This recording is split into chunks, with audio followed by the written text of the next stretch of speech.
Friends नमस्कार, स्वागत है आपका अपना चैनल स्टडी विथ नारायण में।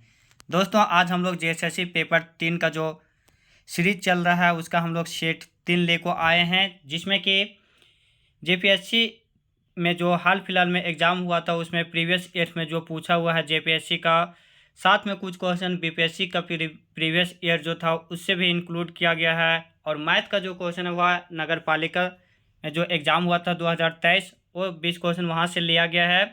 तो फ्रेंड ये टेस्ट सीरीज में हम लोग प्रीवियस ईयर क्वेश्चन को देखेंगे। कुल इसमें 150 क्वेश्चन है, जिसमें हम लोग 110 क्वेश्चन देखेंगे, बाकी 40 क्वेश्चन मैथ और रीजनिंग आप सब सॉल्व कर लीजिएगा। पीडीएफ टेलीग्राम ग्रुप में अपलोड हो जाएगा। फ्रेंड क्लास स्टार्ट करने से पहले आप सबों से गुजारिश है कि जो भी क्लास में नए होंगे प्लीज़ चैनल को सब्सक्राइब जरूर कीजिएगा और वीडियो को शेयर भी जरूर कीजिएगा। पहला क्वेश्चन, 1931 में कांग्रेस के किस अधिवेशन में मौलिक अधिकारों का प्रस्ताव पारित हुआ था? तो 1931 में जो कांग्रेस के अधिवेशन हुआ था जो कराची में, उसमें मौलिक अधिकारों का प्रस्ताव पारित किया गया था। दूसरा, निम्नलिखित में से किसने कहा था रैयतवाड़ी एक ऐसी व्यवस्था है जो भारत में हमेशा से प्रचलित रही है? तो रैयतवाड़ी व्यवस्था जो कि मद्रास में स्टार्ट हुआ था 1820 ईस्वी में, उसमें ये थॉमस मुनरो ने कहा था कि रैयतवाड़ी एक ऐसी व्यवस्था है जो भारत में हमेशा से प्रचलित रही है। रैयतवाड़ी एक और जो भूमि से संबंधित एक और जो कानून था वह था अस्थायी बंदोबस्त, जो कि लॉर्ड कॉर्नवालिस के द्वारा 1793 ईस्वी में बंगाल में चालू हुआ था। और रैयतवाड़ी व्यवस्था थॉमस मुनरो के द्वारा 1820 में मद्रास में। तीसरा क्वेश्चन, निम्नलिखित में से किस समाचार पत्र से महात्मा गांधी संबंधित नहीं थे? तो महात्मा गांधी इंडियन मिरर से संबंधित नहीं थे, बाकी यंग इंडिया, हरिजन और इंडियन ओपिनियन इन तीनों से महात्मा गांधी रिलेट थे। और जो ऑप्शन जो होगा इंडियन मिरर, वो इसमें गांधी जी नहीं थे। इंडियन मिरर रविन्द्रनाथ टैगोर और केशव चंद्र सेन के द्वारा संपादित ये अखबार था। अमृतसर की संधि महाराजा रंजीत सिंह और किसके बीच संपन्न हुई थी? तो अमृतसर की संधि महाराजा रंजीत सिंह और लॉर्ड मिंटो के द्वारा 1809 ईस्वी में हुआ था। नेक्स्ट, निम्नलिखित में से कौन सी पुस्तक डॉक्टर अंबेडकर द्वारा नहीं लिखी गई है? तो सर्वेंट्स ऑफ इंडिया ये डॉक्टर अंबेडकर द्वारा नहीं लिखी गई है, इसे आर.के. लक्ष्मण लिखे हैं। बाकी जो भी बुक्स है, thought on Pakistan, annihilation of caste, the problem of rupee, its origin and its solution, ये डॉक्टर अंबेडकर द्वारा लिखा गया है। अगला क्वेश्चन, मुख्य भूमि भारत का अक्षांशीय और देशांतरीय विस्तार का लगभग 30% है, सही। गुजरात से अरुणाचल प्रदेश के बीच 2.5 घंटे का अंतर है। तीसरा, 82 डिग्री 30 मिनट पूर्वी भारत की मानक देशांतर रेखा है। चौथा, मानक देशांतर रेखा के समय को भारत के लिए मानक समय माना जाता है। तो कौन इसमें जो सही है वो हम लोग को विकल्प चयन करना है। तो जो पहला है वह सही है, मुख्य भूमि भारत का अक्षांशीय और देशांतरीय विस्तार लगभग 30 डिग्री है, ये सही है। भारत गुजरात से अरुणाचल प्रदेश के बीच 2.5 घंटे का अंतर है, ये गलत है। 2.5 घंटे का अंतर नहीं बल्कि 2 घंटे का अंतर है। तीसरा, 82 डिग्री 30 मिनट पूर्वी भारत की मानक देशांतर रेखा है, ये बिल्कुल सही हो जाएगा, जो मिर्ज़ापुर उत्तर प्रदेश से गुजरता है। 5 राज्यों से एक मानक रेखा भारत का गुजरता है। मानक देशांतर रेखा के समय को भारत के लिए मानक समय माना गया, ये भी सही है, जो ग्रीनविच मीडियल टाइम से 5.5 घंटा आगे है। भारत का Indian standard time IST GMT से 5.5 घंटा आगे। तो इसमें पहला, तीसरा और चौथा सही है। तो पहला ऑप्शन बी में पहला, तीसरा और चौथा सत्य, दूसरा असत्य हो जाएगा। 7वां क्वेश्चन, मुगल काल के दौरान पिछले शासनकाल के दौरान ढाले गए सिक्कों को कहा जाता था? तो मुगल काल के दौरान जो पिछले शासनकाल में जो सिक्के ढाले जाते थे उसे मुहर कहा जाता था, जो कि अकबरकालीन सिक्के थे। सोना मुहर जो उसकी सोना से बना रहता था और जो तांबा से बना रहता था उसे दाम बोलते थे। एक और जो ऑप्शन है बीखा या फिरोज शाह तुगलक के शासनकाल में यह सिक्का ढाला गया था। विजयनगर साम्राज्य की राजधानी किस नदी के तट पर स्थित है? तो विजयनगर साम्राज्य की राजधानी जो कि हम्पी उसकी राजधानी है, कर्नाटक में पड़ता है, तुंगभद्रा नदी के तट पर स्थित है ये। विजयनगर साम्राज्य जिसे जीत का शहर कहा जाता है, 1336 ईस्वी में हरिहर और बुक्कर नामक दो भाइयों ने पिता संगम की याद में संगम वंश नाम से इस साम्राज्य की स्थापना किए थे। हम्पी उत्सव जो कि कर्नाटक से संबंधित ही है। फ्रेंड, कल एक सेट में हम लोग पूछे थे, बताए थे कि झारखंड का हम्पी किसे कहा जाता है। आप सब टाइप कमेंट में मैसेज कीजिएगा कि झारखंड का हम्पी किसे कहा जाता है।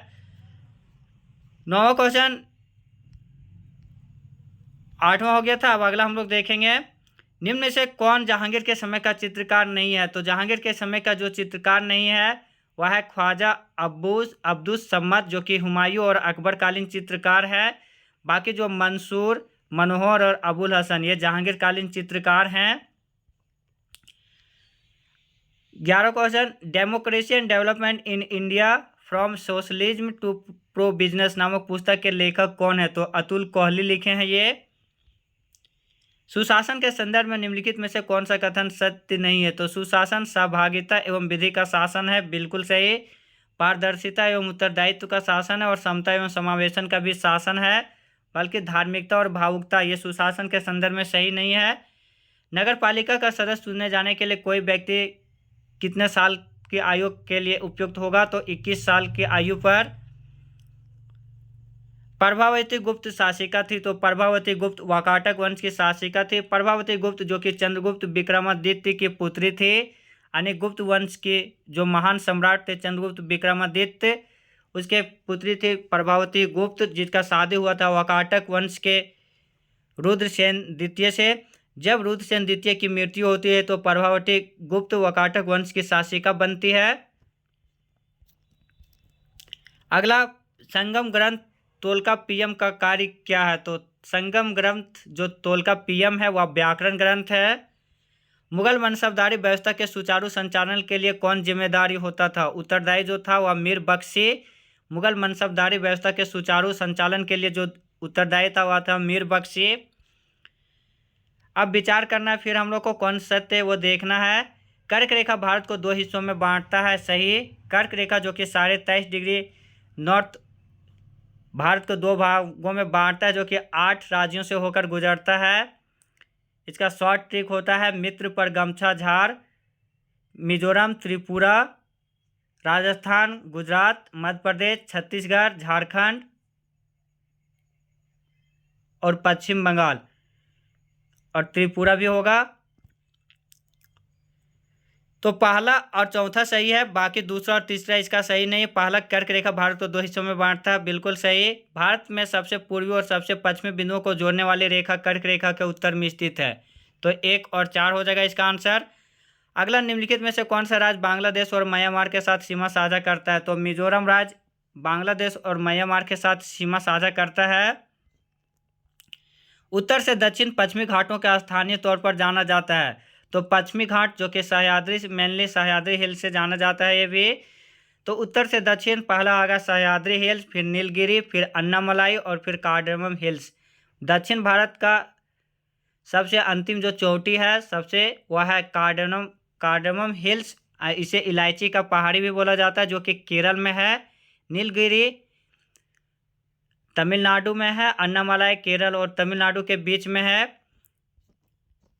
निम्नलिखित में से कौन सी नदी अरब सागर में नहीं गिरती। तो कृष्णा नदी ये अरब सागर में नहीं गिरती, बल्कि बाकी जो ऑप्शन है साबरमती, तापी और नर्मदा ये अरब सागर में गिरती है। तापी और नर्मदा जो कि भारत के 2 ही ऐसा नदी है जो एस्चुरी बनाती है और भ्रंश घाटी से बहती है। तापी और नर्मदा जो कि अरब सागर में गिरती है।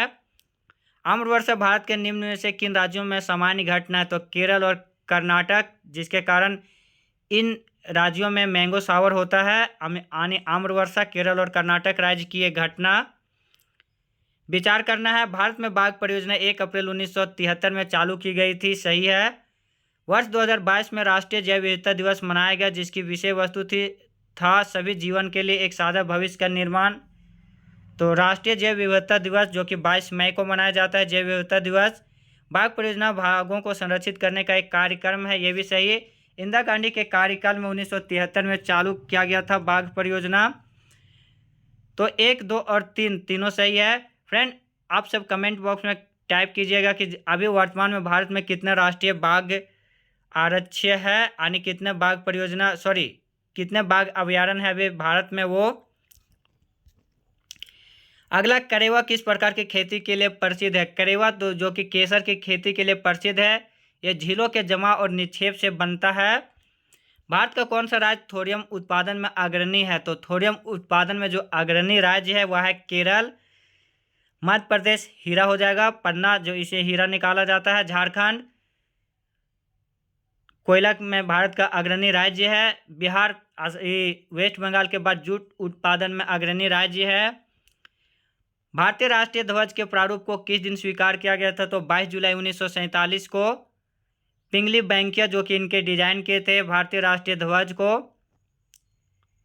विदेशों में सबसे पहले भारतीय राष्ट्रीय ध्वज को 1907 ईस्वी में फहराया गया था मैडम भिखाजी कामा द्वारा। भारत में राष्ट्रीय मानवाधिकार आयोग का वर्तमान अध्यक्ष कौन है?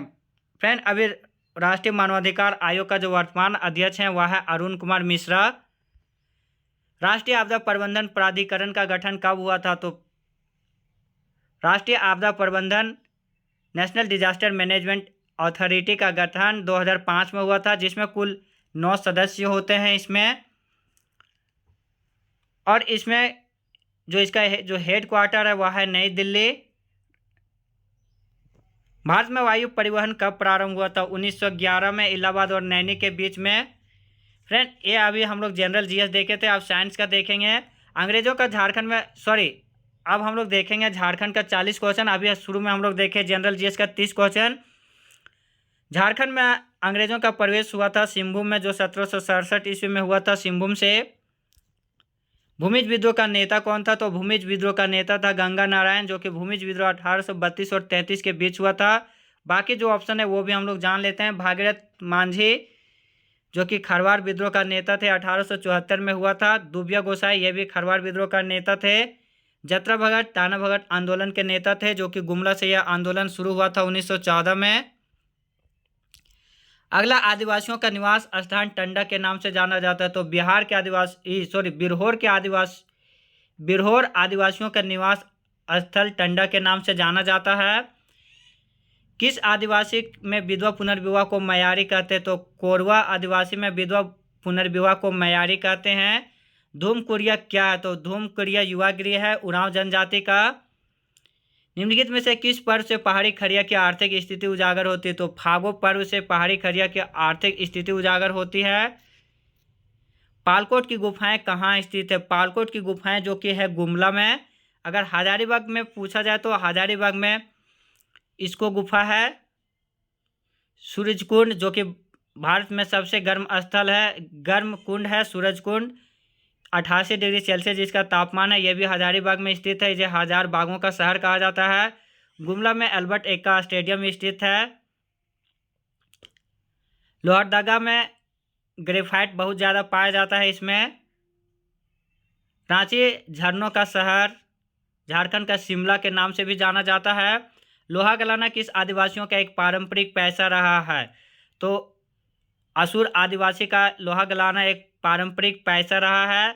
अभी करमाली भी लोहा गलाता है, लेकिन जो पारंपरिक पैसा रहा है वह असुर जनजाति का। निम्नलिखित स्थानों में से किसे मंदिरों का नगर कहा जाता है? तो मलूटी दुमका को मंदिरों का नगर कहा जाता है। इसे गुप्त काशी भी बोला जाता है मलूटी को। क्षारीय भूमियों को सुधारा जा सकता है। तो क्षारीय भूमियों में हम लोग तो उसके लिए हम लोग अम्ल चाहिए, तो जिप्सम का प्रयोग किया जाता है क्षारीय भूमि को सुधारने में। अगर यही वाला पूछता अम्ल भूमि को सुधारने में किसका प्रयोग किया जाता है, तो जब भूमि में क्षार की मात्रा ज़्यादा हो जाती है तो जिप्सम मिलाया जाता है भूमि के मिट्टी में, उसका जिप्सम का प्रयोग कर उसे न्यूट्रल किया जाता है। और जबकि अगर अम्ल की मात्रा ज़्यादा हो तो चूना का प्रयोग किया जाता है। निम्नलिखित में से लोटा पहाड़ की मुख्य पहचान क्या है? तो लोटा पहाड़ जो कि दुमका में है, प्रस्तरकालीन आदिवासियों का केंद्र रहा है। उत्खनन में अभी हाल फिलहाल में यह चर्चा का केंद्र था। जहांगीरनामा में छोटा नागपुर राज्य के किस हाथी का उल्लेख मिला है? तो जहांगीरनामा में छोटा नागपुर राज्य में श्यामचंद्र नामक हाथी का जिक्र हुआ है। 1857 की क्रांति गतिविधियों का मुख्य केंद्र रोहिणी आज किस जिले में है? तो 1857 का जो क्रांतिकारी गतिविधि हुआ था रोहिणी गांव देवघर जिला में है। संथाल जनजाति के सबसे प्रमुख देवता कौन है? तो संथाल जनजाति के सबसे प्रमुख देवता ठाकुर देव है। इन्हें सिंगबोंगा भी बोला जाता है जो कि सूर्य देवता से संबंधित है। जबकि मरांग बुरु संथाल का दूसरा सबसे प्रमुख देवता है जो कि पहाड़ देवता से संबंधित हैं। राजकुमारी कास्ट आश्रम 1895 किस शहर में स्थापित किया गया था? तो देवघर में। हिल खड़िया समाज पंचायत में से सबसे बड़ी संस्था को क्या कहा जाता है? तो हिल खड़िया समाज में पंचायत की सबसे बड़ी संस्था को परहा कहा जाता है या फिर धीरा, जिसके प्रमुख होते हैं बंदिया। निम्नलिखित में से कौन गांव के प्रधान माने जाते हैं? तो जो ऑप्शन दिया हुआ है आसामी भोक्ता, जेठ रेत और खूंटकट्टी रेत, इसमें खूंटकट्टी रेत को गांव के प्रधान माने जाते हैं। थेनदिरी और बिददिरी संस्कार जुड़े हैं तो मुंडा अंत्येष्टि से ये जुड़े हैं, थेनदिरी और बिददिरी संस्कार। गिरिडीह को किस वर्ष रेल से जोड़ा गया था? तो झारखंड में अगर रेल पूछा जाएगा तो 1862 ईस्वी में हावड़ा से राजमहल के बीच चला था, जबकि गिरिडीह में 1871 ईस्वी में। प्रसिद्ध तीर्थ स्थान पारसनाथ निम्नलिखित में से किसके सबसे नज़दीक है? तो जो पारसनाथ जो ऑप्शन दिया है इसलिए डुमरी, मधुबन, ककोलत, इसमें मधुबन के सबसे नज़दीक है। पारसनाथ जब हम लोग ऊपर चढ़ते हैं तो पारसनाथ कहलाता है जो कि संवेद शिखर उसका सबसे उच्चतम चोटी है झारखंड का। इसका कुल ऊंचाई है 1365 मीटर और फीट में 4478 फीट। 23वें तीर्थंकर जो थे पार्श्वनाथ, उन्हीं के नाम पर इस स्थल का नाम पारसनाथ पड़ा, जो कि पार्श्वनाथ का जो चिन्ह था वह सर्प था। पारसनाथ जो कि गिरिडीह जिले में है, ये निचले हजारीबाग पठार में स्थित स्थल है, गिरिडीह जिला में है, जो कि जैन धर्मावलंबियों के लिए और आदिवासियों के लिए भी एक पवित्र स्थल है। इसमें जो जैन के 24 तीर्थंकर हुए थे उसमें 20 तीर्थंकरों का निर्वाण इसी पारसनाथ पहाड़ से हुआ था। अगला, खड़िया लोक कथाओं का साहित्यिक एवं सांस्कृतिक अध्ययन नामक पुस्तक की रचना किसने की थी?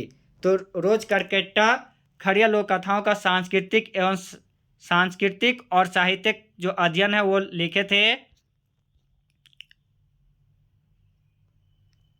निम्न कृतियों में से कौन सा सरहुल के समय पर आयोजित किया जाता है? तो सरहुल के समय जदुर आयोजित किया जाता है। छऊ झारखंड का एक नृत्य है जो कि इसे देश में 9वां शास्त्रीय नृत्य माना जाता है, लेकिन अभी इसे दर्जा नहीं मिला है। सरहुल जो कि चैत और बैसाख में मनाया जाता है, ये सरहुल जो कि आदिवासियों के लिए, संथाल जनजाति के लिए एक अति महत्वपूर्ण है।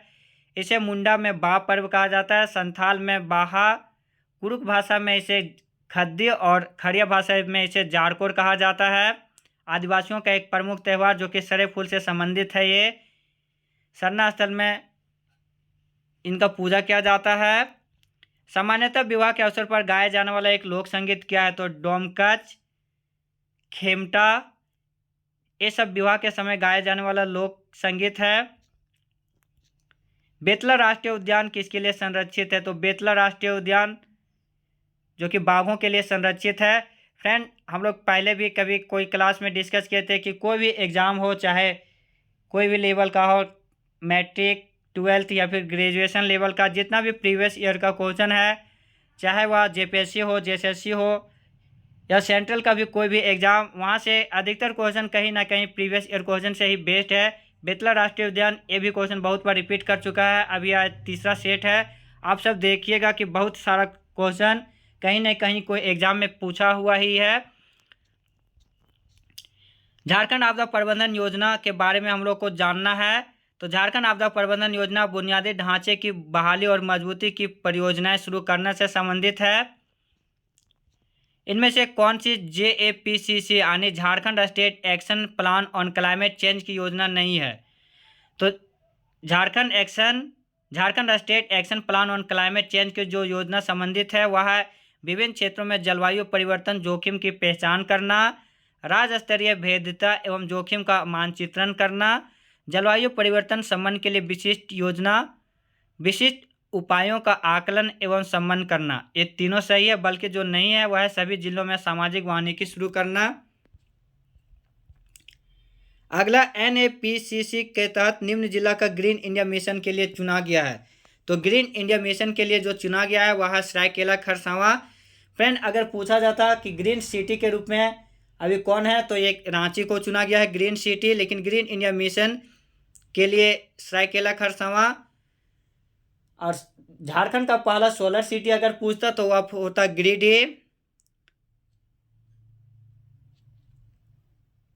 खनन के प्रभाव को कम करने के लिए राज्य सरकार ने किस राज्य के मॉडल का अनुरूप विधायी उपाय लाने का प्रस्ताव किया, तो आंध्र प्रदेश। निम्नलिखित में से कौन सा निकाय संसाधन जुटाने और सम्मान और अनुकूलन योजना की समय पर डिलीवरी सुनिश्चित करने के लिए जिम्मेदार है, तो राज्य संचालन समिति। JAPCC का जलवायु परिवर्तन पर जो राष्ट्रीय योजना था वह कब जारी किया गया था, तो 30 जून 2008 को। निम्नलिखित में से कौन काश्तकारी के वर्ग में नहीं है, तो भूधारक, रैयत और मुंडारी खूंट कटीदार, ये काश्तकारी के वर्ग में है। बल्कि भूइहारी खूंट कटीदार ये काश्तकारी के वर्ग में नहीं है। छोटा नागपुर काश्तकारी अधिनियम कब पारित हुआ था, तो ये 11 नवंबर 1908 ईस्वी में हुआ था। इनके जो काश्तकारी अधिनियम ये लागू हुआ था छोटा नागपुर यानी CNT व 18 जिला में लागू हुआ था। उत्तरी छोटा नागपुर, दक्षिणी छोटा नागपुर, संथाल परगना छोड़ के उत्तरी छोटा नागपुर, दक्षिणी छोटा नागपुर, कोल्हान और पलामू प्रमंडल, इन सभी में 18 जिला में लागू है CNT। बाकी संथाल परगना के लिए SPT है जो कि 1949 में लागू हुआ था। वहाँ फादर हॉफमैन इसका ब्लूप्रिंट तैयार किए थे CNT का। निम्नलिखित में से कौन सा विश्वविद्यालय और कॉलेज झारखंड सरकार की हाल ही में शुरू किया गया मरंग गोमके जयपाल सिंह मुंडा प्रवासी छात्रवृत्ति योजना के तहत शामिल नहीं है, तो यह यूनाइटेड किंगडम का जो यूनिवर्सिटी है वो इसमें शामिल है मरंग गोमके से। तो ऑक्सफोर्ड विश्वविद्यालय, रीडिंग विश्वविद्यालय और लंदन स्कूल ऑफ इकोनॉमी और राजनीति विज्ञान ये तीनों सम्मिलित है। बल्कि लीड्स आर्ट्स यूनिवर्सिटी ये सम्मिलित नहीं है। झारखंड के मेसो अस्पताल के बारे में क्या सच नहीं है, तो मेसो अस्पताल के बारे में जो सच है वह है वे प्राथमिक स्वास्थ्य सेवाएं प्रदान करते हैं। ये अस्पताल ग्रामीण इलाकों में है। रिंची ट्रस्ट रांची के जोन्हा में एक मेसो अस्पताल चलाते हैं, ये तीनों सही है। इन अस्पतालों में परामर्श के लिए केवल 1 रुपया लिया जाता है, ये गलत है, 1 भी रुपया नहीं लिया जाता है। झारखंड के किस जिले में न्यूनतम वन प्रतिशत है, तो अभी जो इंडियन सर्वे रिपोर्ट आया था 2021 रिपोर्ट के अनुसार से सबसे ज़्यादा वन क्षेत्र अगर पूछता तो क्षेत्रफल में पश्चिमी सिंहभूम, लातेहार और चतरा 3 डिस्ट्रिक्ट होता, जबकि प्रतिशत में लातेहार, चतरा और पश्चिमी सिंहभूम। और परसेंटेज में सबसे कम और क्षेत्रफल में भी सबसे कम का जो सीक्वेंस है वह है जामताड़ा, फिर देवघर, फिर धनबाद। प्रतिशत में भी सबसे कम जामताड़ा पहला, फिर दूसरा देवघर, तीसरा धनबाद, और एरिया में भी सबसे कम में जामताड़ा, देवघर और धनबाद। तो यहाँ सबसे न्यूनतम क्षेत्रफल पूछा था तो जामताड़ा होता। झारखंड में खेती योग्य बंजर भूमि का प्रतिशत कितना है, तो 4.2%। स्थापना के दृष्टिकोण से झारखंड के किस पार्क का सेंचुरी की स्थापना सबसे पहले हुई थी, तो पलामू सेंचुरी, पलामू। बाकी जो भी ऑप्शन है वो सब भी देख लीजिएगा। तोपचांची धनबाद में है, गौतम बुद्धा कोडरमा में, उधवा झील पश्चिम बिहार जो कि राज्य का एकमात्र पक्षी सेंचुरी है वह साहिबगंज जिला में है। झारखंड वन विभाग ने हर्बल डेमोनेस्ट्रेशन नर्सरी की स्थापना किस जगह पे की है, जो प्रदर्शन, प्रशिक्षण एवं विस्तार गतिविधियों को बढ़ावा देती है, तो पेटरवार, बोकारो में। झारखंड में झरिया के पश्चात दूसरा सबसे अधिक प्रमाणित कोयला भंडार कहाँ है, तो झरिया के पश्चात दूसरा सबसे प्रमाणित कोयला भंडार है वह है उत्तरी कर्णपुरा। अगर उत्पादन में पूछता तो उत्पादन में झरिया में सबसे ज़्यादा कोयला उत्पादन होता है, लेकिन अगर उत्तरी और दक्षिणी कर्णपुरा नहीं देके केवल कर्णपुरा देता तो झारखंड में सबसे ज़्यादा कोयला का जो भंडार है वह है केवल, यदि उत्तरी और दक्षिणी कर्णपुरा नहीं देता तो केवल कर्णपुरा देता तो कर्णपुरा हो जाता। झरिया जो कि धनबाद डिस्ट्रिक्ट में है, धनबाद को भारत का कोयला राजधानी के नाम से भी जाना जाता है। 40 क्वेश्चन ये अपोजिट हो गया, इसको थोड़ा देख लीजिएगा। झारखंड नहर सिंचाई के मामले में बुरी तरह से पिछड़ा क्यों है, क्योंकि यह पहाड़ी इलाका है इसीलिए। अब हम लोग देखेंगे कंप्यूटर का क्वेश्चन। सॉरी, एक कंप्यूटर में है, कंप्यूटर का क्वेश्चन, लेकिन ये साइंस का क्वेश्चन है। क्वांटम सूचना का मूल मात्रक क्या है? तो क्वांटम सूचना का मूल मात्रक क्यूबिट है, जिसका पूर्ण रूप हो जाएगा क्वांटम बिट। मेघ संगणन सेवा में क्या सम्मिलित नहीं है? तो मेघ संगणन सेवा में मतलब क्लाउड कंप्यूटिंग सर्विस में जो सम्मिलित नहीं है वह विद्युत चुंबकीय वर्णक्रम आवंटन सम्मिलित नहीं है। बाकी आधुनिक सेवा संरचना, मंच सेवा और सॉफ्टवेयर सेवा सम्मिलित है। फैक्स एवं इलेक्ट्रॉनिक मेल प्रेषण में प्रयुक्त सूचना का संकेत का रूप क्या है? तो फैक्स और इलेक्ट्रॉनिक मेल में जो सूचना का प्रयुक्त केंद्र है संकेत वह एनालॉग और डिजिटल सिग्नल दोनों में होता है।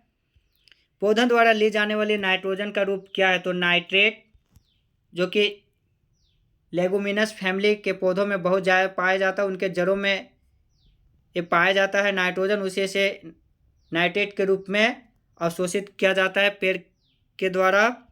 मूंगफली का अत्यधिक हानिकारक रोग क्या है? टिक्का रोग, जो कि फफूंदी द्वारा फैलता है।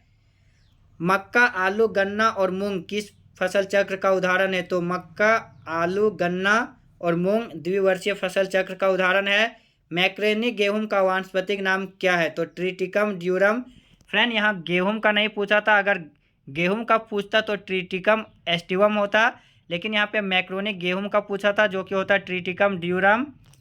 प्रथम शाकनाशी का विश्व में उत्पादन जो हुआ था वह कौन है? तो प्रथम शाकनाशी जिसका विश्व में उत्पादन हुआ था मीन फर्स्ट हर्बिसाइड से, तो वह होता 2,4-D। उत्कृष्ट धातुओं के बारे में हम लोग को विचार करना है। उत्कृष्ट धातुएं प्रकृति में शुद्ध रूप में प्राप्त होती है, ये सही हो जाएगा। यूरेनियम एवं सीसा उत्कृष्ट धातु का उदाहरण है, गलत हो जाएगा। उत्कृष्ट धातु का उदाहरण हो जाएगा प्लेटिनम, गोल्ड, सिल्वर। निम्नलिखित में से विचार करना है। फिर शुद्ध जल में नमक को घोलने से जल का क्वथनांक बढ़ जाता है और जल का हिमांक घट जाता है, ये सही है। जल में जब मिथाइल अल्कोहल डालते हैं तो जल का क्वथनांक घट जाता है, ये भी सही। तो इसका 1 और 2 दोनों सही हो जाएगा। बायोगैस निम्न में से किसका मुख्य अवयव है? तो बायोगैस, जो कि मीथेन का, बायोगैस में मीथेन पाया जाता है। जबकि एलपीजी का मुख्य अवयव पूछता तो ब्यूटेन होता। ब्लू बेबी सिंड्रोम जो पाया जाता है उसका मुख्य कारण क्या है? तो पेयजल में नाइट्रेट का उच्च स्तर हो जाता है। पेयजल में नाइट्रेट का उच्च स्तर हो जाने के कारण बच्चों में ब्लू बेबी सिंड्रोम रोग होता है। भारी पानी में साधारण साबुन काम नहीं करता है, क्योंकि कैल्शियम और मैग्नीशियम के आयन के साथ अवक्षेप की रचना होती है, जिसके कारण भारी पानी में साधारण साबुन काम नहीं करता है। द्रव्यमान M1 के एक पिंड A और द्रव्यमान M2 के एक पिंड B, जिनके वेग क्रमशः V1 और V2 है, कि बराबर गतिज ऊर्जा है, तो उनके मोमेंटम P1 और P2 के बीच क्या संबंध होगा? फ्रेंड, हम लोग जानते हैं काइनेटिक एनर्जी और मोमेंटम में जो फॉर्मूला होता है वह तो होता है P = √2 × M × काइनेटिक एनर्जी। तो मोमेंटम = √2 गुने मास गुने काइनेटिक एनर्जी। तो उससे मिला के यहाँ पे अगर सॉल्व कीजिएगा तो इसका हो जाएगा P1/P2 = M1/M2 का पावर 1/2। कैक्टस की कुछ किस्में में तने का कौन सा भाग पानी की उपलब्धता के आधार पर तने के बढ़ने और सिकुड़न में मदद करता है? तो रिब्स। सोडियम क्लोराइड विलयन की पीएच की स्वभाव क्या होता है? तो सोडियम क्लोराइड जो कि न्यूट्रल होता है, लवण है, तो उसका जो स्वभाव होता है वह न्यूट्रल। सोडियम क्लोराइड जो कि NaCl होता है, जिसको टेबल साल्ट भी बोलते हैं, जो कि मजबूत अम्ल और मजबूत क्षार से मिलकर बना होता है। प्रकाश उत्सर्जक डायोड के कार्य का सिद्धांत क्या है? तो इलेक्ट्रोलुमिनेसेंस, मतलब विद्युत संदीप्ति प्रकाश उत्सर्जक डायोड के कार्य का सिद्धांत है। निम्नलिखित में से कौन सा विद्युत चुंबकीय तरंग का उदाहरण नहीं है? तो gamma ray, X ray, UV ray, long radio wave, short radio wave, visible रे, इस सब इलेक्ट्रोमैग्नेटिक वेव है। बल्कि प्राध्वनिक तरंग यानी सुपरसोनिक वेव ये इलेक्ट्रोमैग्नेटिक वेव नहीं है। हवा में प्रकाश की चाल निर्भर करती है, तो हवा में जो प्रकाश की चाल होता है वह ताप, दाब और घनत्व मीन प्रेशर, टेम्परेचर और डेंसिटी से इंडिपेंडेंट होता है। निम्नलिखित में से कौन सा कीट नहीं है? तो मच्छर, मकड़ी, घरेलू मक्खी और खटमल में मकड़ी कीट नहीं है, बाकी मच्छर, घरेलू मक्खी और खटमल कीट का एग्जाम्पल है। अब हम लोग कंप्यूटर का क्वेश्चन देखेंगे। कंप्यूटर का जनक किसे कहा जाता है? तो चार्ल्स बेबेज को कंप्यूटर का जनक कहा जाता है। कंप्यूटर के विकास में सर्वाधिक योगदान किसका है? तो वान न्यूमैन को। प्रथम अंकीय कंप्यूटर के ब्लूप्रिंट के विकास में सर्वाधिक योगदान किसका है? तो चार्ल्स बेबेज का। सर्वप्रथम आधुनिक कंप्यूटर का आविष्कार कब हुआ था? 1946 ईस्वी में। कंप्यूटर का भौतिक बनावट कहलाती है तो हार्डवेयर। कंप्यूटर के संचालन में प्रयुक्त प्रोग्राम का कंप्यूटर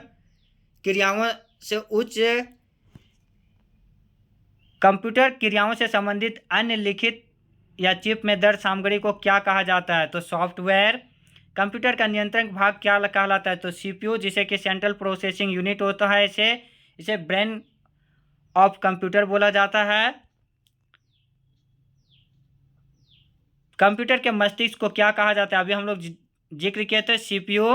कंप्यूटर का सबसे महत्वपूर्ण भाग क्या है? सीपीयू। माइक्रो प्रोसेसर के आविष्कारक का नाम क्या है? तो रॉबर्ट नोयस और गॉर्डन मूर, ये दोनों माइक्रो प्रोसेसर के आविष्कारक हैं। इंटीग्रेटेड सर्किट चिप का विकास किसने किया था? J.S. किल्वे। संगणकों, जो कि कंप्यूटर का हिंदी नाम है, में आईसी चिप प्रायः बने होते तो सिलिकॉन के। चुंबकीय डिस्क पर किस पदार्थ का परत होता है? तो चुंबकीय डिस्क पर आयरन ऑक्साइड का परत होता है। कंप्यूटर में किसी शब्द की लंबाई किस में मापते हैं? तो बिट में। मेगाबाइट में मापा जाता है तो मेगाबाइट में कंप्यूटर की स्मृति मापा जाता है। स्टोरेज माध्यम की क्षमता की इकाई क्या है? तो बाइट। 1 किलोबाइट बराबर होता है तो 1024 बाइट के। कंप्यूटर आंकड़ों में अशुद्धि को क्या कहा जाता है? बग। और जब अशुद्धि को हटाते तो उसको हम लोग डिबग बोलते हैं। मेमोरी शब्द किससे संबंधित है? तो मेमोरी शब्द स्टोरेज से संबंधित है। कंप्यूटर हार्डवेयर जो आंकड़ों की बहुत अधिक मात्रा का भंडारण कर सकता है कहलाता है चुंबकीय टेप और डिस्क दोनों। तो फ्रेंड, ये था 110 क्वेश्चन का जो हम लोग डिटेल एक्सप्लेनेशन के साथ सॉल्यूशन देखे। प्रीवियस ईयर क्वेश्चन का जो सब था सेट 3 में जो अभी हम लोग देख रहे हैं। अब ये है रीजनिंग का क्वेश्चन, जिसका आंसर टिक किया हुआ है, आप सब सॉल्व कर लीजिएगा। पीडीएफ इसका टेलीग्राम ग्रुप में अपलोड हो जाएगा, आप सब वहाँ से जाके सॉल्व कीजिएगा। जो मैथ का जो क्वेश्चन है वह नगर पालिका में जो क्वेश्चन आया हुआ था, जो 2023 में एग्ज़ाम हुआ था, वो है, जिसका कि सारा क्वेश्चन है लगभग 20 नहीं, पूरे 20 क्वेश्चन है और इसका सॉल्यूशन भी नीचे दिया हुआ है। यहाँ पे सॉल्यूशन है, उसका देख लीजिएगा आप सब।